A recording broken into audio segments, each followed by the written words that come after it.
The Places feature in Maps lets us save locations and add personal notes to them. Saved places can also be pinned or marked as a favorite, which is saved as a guide. Guides are collections of multiple places which we will go over in the next lesson. Let's zoom into the map on the iPad and bring up Fork Restaurant.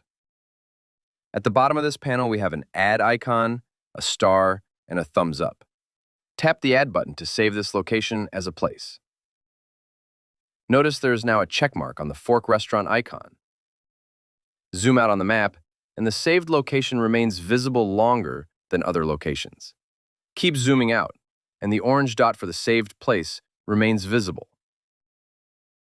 Since these two devices sync via iCloud, Fork is listed under saved places on the iPhone as well.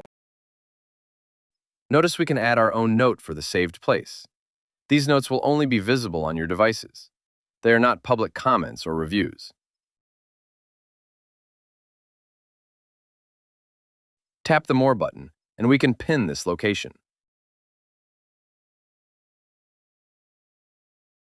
Fork is now visible under Pinned and Saved Places. If you pin a location, it will also be added to saved places. But not all saved places are pinned. We can also save places that aren't already marked locations on the map. This block along 4th Street is my go-to parking spot. Tap and hold on the map, and we can pin this. I'll add a note to it as well. That pin is now saved, and if we tap the Info button next to it, a title can be assigned so it's easier to recognize when displayed on the map.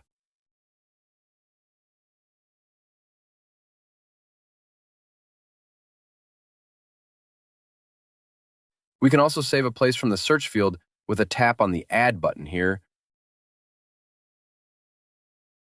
or down here in the Saved Places panel. Simply enter the address or location name that you want to save. Select from the list, and then we can give it a name and save it.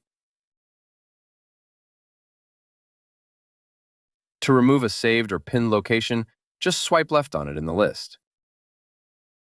Or we can unpin or delete a place while viewing its info. If the saved places list becomes too full or cluttered, we can tap this button and then mark multiple items to remove. Next up, we will look at guides, which are collections of places.